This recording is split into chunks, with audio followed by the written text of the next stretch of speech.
Salam jumpa di Cut-Off Channel. Channel ini khusus membahas permasalahan di sektor perikanan dan solusinya. Hari ini telah hadir bersama kita Mahaguru Perikanan, 3 orang. Yang pertama Dr. Purwito Martosubroto, dulu pernah bertugas di Roma, FAO, dari tahun 1990 sampai 2003. Nah, kemudian Ketua Komisi Tuna dari tahun 2004 sampai 2011. Beliau tentu merupakan sesepuh perikanan yang kita hormati. Nah, yang kedua adalah Profesor Dr. Martani Husseini, Guru Besar UI. Beliau adalah Dirjen Perikanan P2HP dulu, tahun 2005 sampai 2009, kemudian Ketua Komisi Tuna juga tahun 2011 sampai 2014. Nah, kemudian sebelahnya adalah Pak Lucky Adrianto. Saya panggilnya Mas Dr. Lucky Adrianto, walaupun yang termuda di antara kami, tapi beliau adalah mantan Dekan Fakultas Perikanan Ilmu Kelautan IPB, ya. Nah, beliau juga mantan Ketua Komisi Tuna dari tahun 2014 sampai 2016. Nah, 2016 Komisi Tuna atau Subkomisi Tuna itu tidak diperpanjang lagi alias bubar. Nah, apa yang terjadi? Sekarang kita mungkin bisa berbincang-bincang dengan para Mahaguru Perikanan ini, dimulai dengan mungkin Pak Purwito bisa memberikan inspirasi, terutama saya sebetulnya tulisan saya 5 tahun yang lalu, Paradok Kebijakan Tuna yang dimuat di Kompas, itu masih relevan dengan kondisi saat ini sebetulnya. Dimulai dengan paradok kekosongan di ZEE dan laut lepas, ya. Nah, ini bagaimana pengelolaan perikanan tuna ini agar optimal dan berkelanjutan. Mungkin Pak Purwito bisa memberikan inspirasinya dengan menjelaskan mungkin CCRF apa itu, supaya bisa lebih menginspirasi kepada para pemirsa. Silakan Pak Pur. Baik Pak Hendra, jadi mungkin saya bicara dulu mengenai KTI, Komisi Tuna Indonesia. Siap. Jadi KTI didirikan tahun 2004. Ya. Pada waktu itu Pak Menterinya Pak Rohmin Dahuri, dan komisi. Jadi waktu itu ada beberapa komisi yang dilantik pada hari yang sama. Ada Komisi Tuna, Komisi Udang, Komisi Rumput Laut. Karena memang kelihatannya kementerian itu ingin punya suatu desk khusus komoditas tertentu. Unggulan, ya? Unggulan. Jadi banyak itu komisi. Nah, kemudian kita tahu betul bahwa tuna merupakan salah satu ekspor komoditas yang sangat penting di negara kita. Dan kalau kita lihat secara global, produksi perikanan tuna itu sebagian besar tuh dari Pasifik, termasuk Indonesia. Betul. Jadi Indonesia juga termasuk sebetulnya salah satu produsen tuna yang besar di Pasifik ini. Betul. Sehingga mau tidak mau perhatian kepada perikanan tuna itu sangat penting. Dan di pihak lain juga bahwa tuna itu adalah komoditas atau sumber daya ikan yang mampu bergerak jauh, bermigrasi jauh sampai melintasi luar benua dari kita, luar negara kita, ke high seas, jadi setelah CDE ke high seas, laut lepas. Oleh karena itu pengelolaannya tidak hanya dilakukan oleh satu negara, tapi dilakukan oleh beberapa negara yang tergabung dalam organisasi pengelolaan regional. Dan untuk daerah kita itu ada 3, yaitu 1 Komisi Tuna di Samudra India atau Indian Ocean Tuna Commission. Kemudian yang kedua di selatan dari kita, yaitu Commission of the Southern Bluefin Tuna. Kemudian yang ketiga adalah Western and Central Pacific Fisheries Commission. Ada 3. Dan saya teringat betul salah satu sepak terjang dari KTI pada waktu itu, Indonesia mau di-ban, tidak boleh ekspor uh, bluefin tuna. Karena Indonesia belum masuk ke CCSPT, sehingga KTI berjuang dengan anggotanya. Kebetulan anggotanya itu ada juga yang dari Deparlu ya, sehingga mereka punya visi yang dengan negara-negara lain. Betul. Nah, kita berhasil sampai Indonesia menjadi anggota CCSPT, sehingga kita tidak di ban ekspor kita. Itu salah satu. Yang kedua, saya lihat tuna di negara kita itu kebanyakan pusatnya itu ada di Bali dan Jakarta. Tetapi pemerintah Sumatera Barat kepingin supaya ada pusat tuna di bagian barat, di pelabuhan Bungus Padang. Sehingga mereka mengundang, pemerintah daerah mengundang KTI untuk berdiskusi tentang kemungkinannya Bungus menjadi pusat tuna di bagian barat, agar tuna bisa diekspor tidak harus ke Jakarta dulu, tapi langsung ke Singapura dan Tokyo. Gitu. Tapi kelihatannya tidak mudah. Paling tidak kita dapat belajar banyak dari diskusi itu, sampai kita ingat kalau longliner yang mendarat di Bungus membutuhkan umpan, di Sumatera Barat akan diadakan budidaya umpan. Jadi memang usahanya yang kelihatan di situ. Nah, kemudian Regional Fisheries Management Organization itu selalu mengadakan pertemuan di dalam dengan anggota-anggotanya, dan KTI biasanya ikut aktif di dalam pertemuan-pertemuan itu. Mungkin sementara itu dulu, Pak. Baik. Nanti mungkin bisa ditambah lagi. Ya, terima kasih Pak Pur. Mungkin Pak Martani bisa memberikan inspirasi apa Pak mengenai tuna tongko cakalang ini sebagai komoditas unggulan, dan bagaimana mengorganisasi ini supaya orkestrasinya bisa agar optimal, Pak. Baik Pak Indra, saya mau melanjutkan apa yang disampaikan Pak Pur tadi, bahwa peranan Komisi Tuna Indonesia itu ya, itu dari segi tata kelola kelembagaan itu penting, Pak. Karena di situ triple helix bertemu. Ya, jadi antara pemegang otoritas pemerintah, kemudian pelaku usaha dan akademisi, Pak. Nah, ini ide yang luar biasa. Hanya saja semenjak tahun 2016 itu tidak berfungsi lagi. Padahal di negara manapun ya Pak Pur ya. Di Jepang itu yang memiliki suara besar itu komisinya itu. Betul. Nah, apalagi pada waktu saya pernah menjabat sebagai ketua KTI, sekaligus saya juga pernah menjabat sebagai ketua Astuin, Pak. Ya.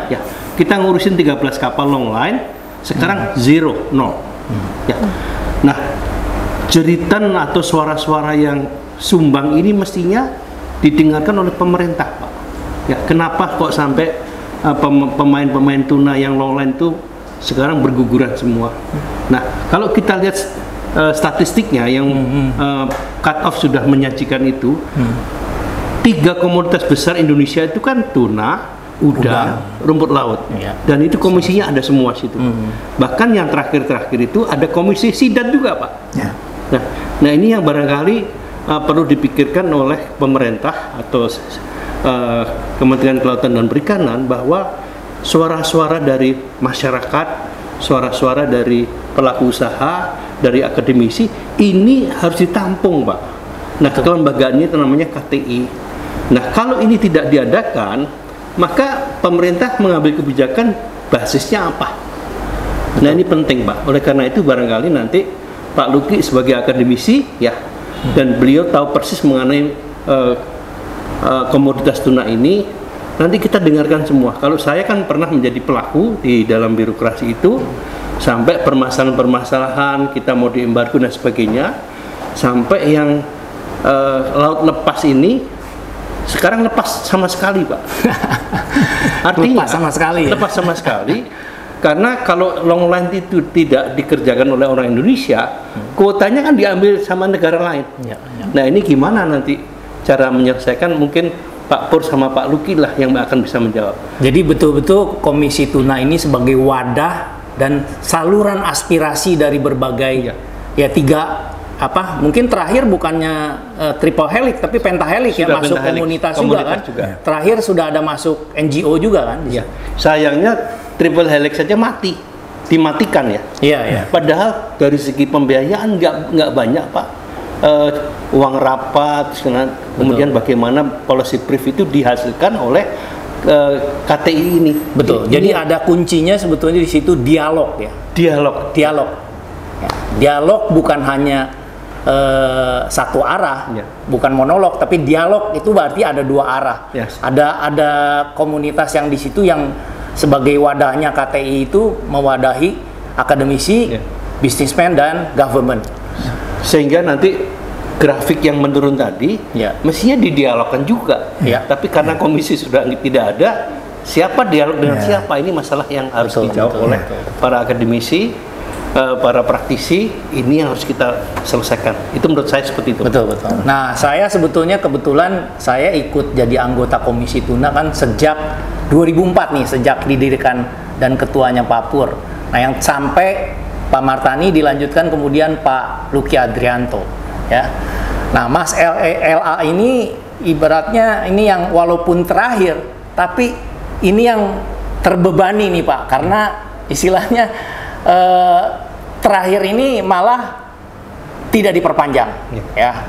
Dan saya ingat selalu dari Pak Pur, Pak Martani dan terutama Pak Luki, kita dulu sempat setiap tahun membuat white draft paper, ya, untuk Komisi Tuna sebagai policy brief untuk ke kementerian.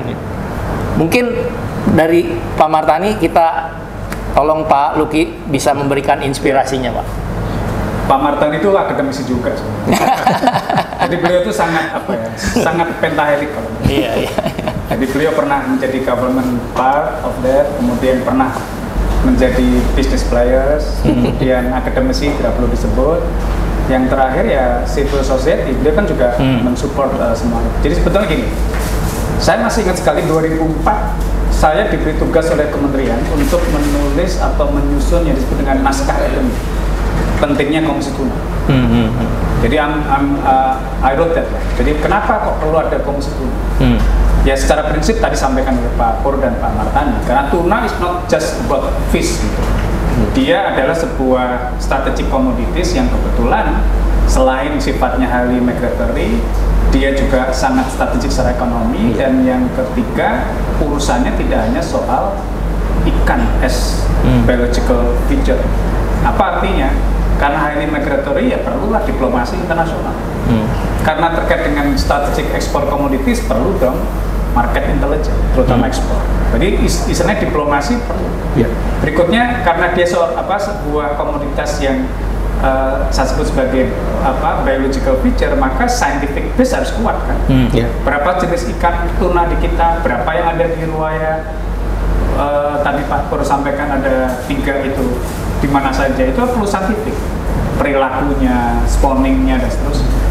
Kemudian perlu advokasi juga terkait dengan konservasi area-area yang memang menjadi spawning tuna, maka perlu masyarakat situ. Jadi kuncinya adalah memang yang disebut dengan multi-stakeholder platform.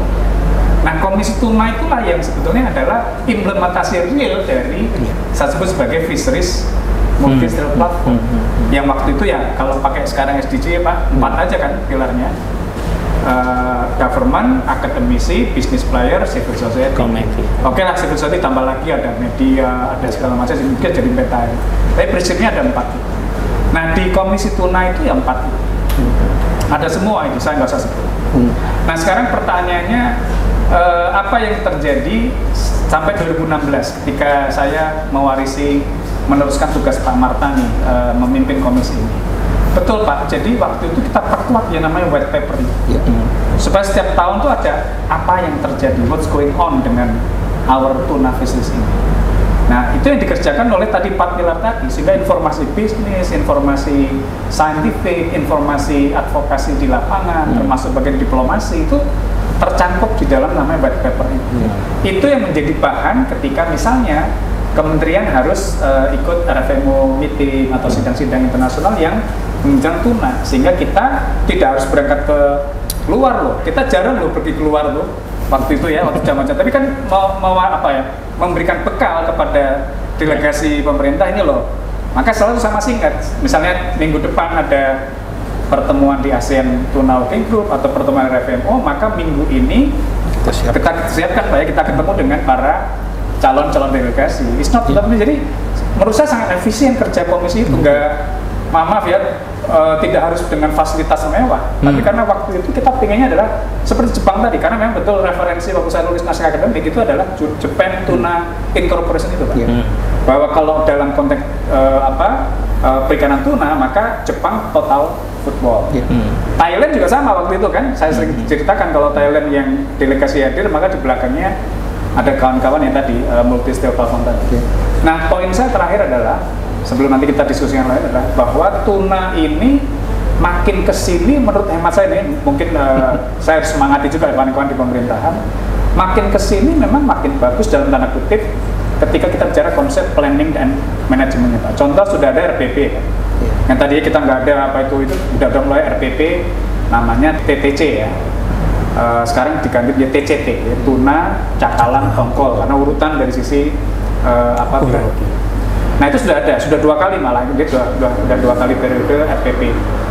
Nah RPP yang direvisi tahun 2019-2020 ini kita lagi menunggu SK Menteri memang, dan belum ditandatangani sampai sekarang karena mungkin banyak hal yang harus di tanda kutip dengan kebijakan yang baru, mungkin menunggu, jangan dulu.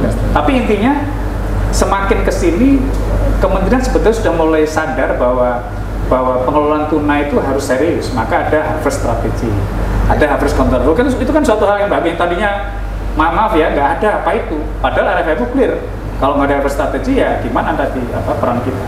Itu saya kira suatu event 2016 sudah bubar, kewajiban. Itu sudah kewajiban, itu saya kira saya harus hargai.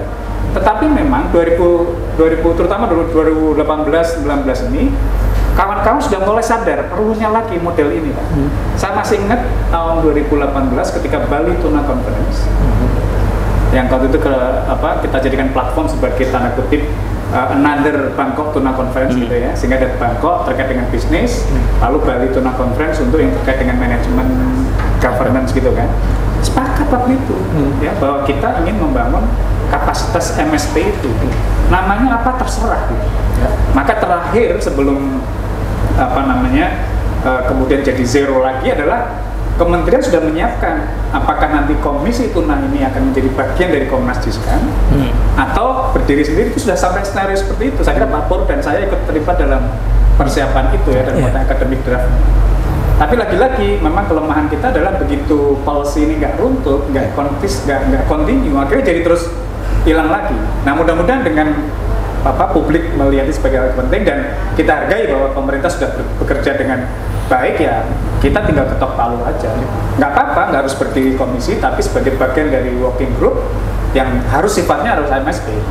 Jangan, kalaupun nanti di bagian dari Komnas, jangan sebagai scientific group, harus dilibatkan kawan-kawan yang terkait dengan bisnis lain. Mudah-mudahan ke depan dengan pola berpikir yang sudah mulai inklusif, maka insya Allah Indonesia akan masih menjadi the most important player atau part of the most important player of tuna. Jangan sampai kita kehilangan predikat itu. Ya, tuna players itu jangan sampai kita Vietnam sudah mulai miring-miring loh. Vietnam masuk ke pasar Mediterania, kita masih lihat kok bisa masuk ke kita, dulu ngajarin Vietnam. Maka Vietnam nggak mau ASEAN Tuna Working Group, merasa gimana gitu kan. Terus waktu kita menggagas waktu zaman Pak Partani nama ASEAN Tuna Working Group melalui ASEAN Ecotel ya, Ecotel. Lalu banyak yang itu kan mereka menganggap Indonesia bahaya nih kalau semua dikuasai Indonesia. No, kita harus memang berkuasa. Kalau tuna ya memang harus kita dong, Indonesia sebagai the largest menguasai 2 samudera dan sebagainya. Itu Pak Indra, saya kira kita harus semangat.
Jadi sebenarnya dengan adanya KTI, kita itu ada wadah untuk mereview perikanan tuna setiap tahun. Iya. Gitu. Nah, karena kita anggota-anggota kan dari pelaku yang melaporkan, jadi kita bisa melihat statusnya itu gimana. Tadi Pak Martani sudah menyampaikan bahwa longline turun. Iya. Kalau kita pikir Jepang yang jauh-jauh, Korea sana masih operasi di kita gitu, masih menguntungkan. Kita yang di depan mata, kok perikanannya turun begini? Ada sesuatu yang salah.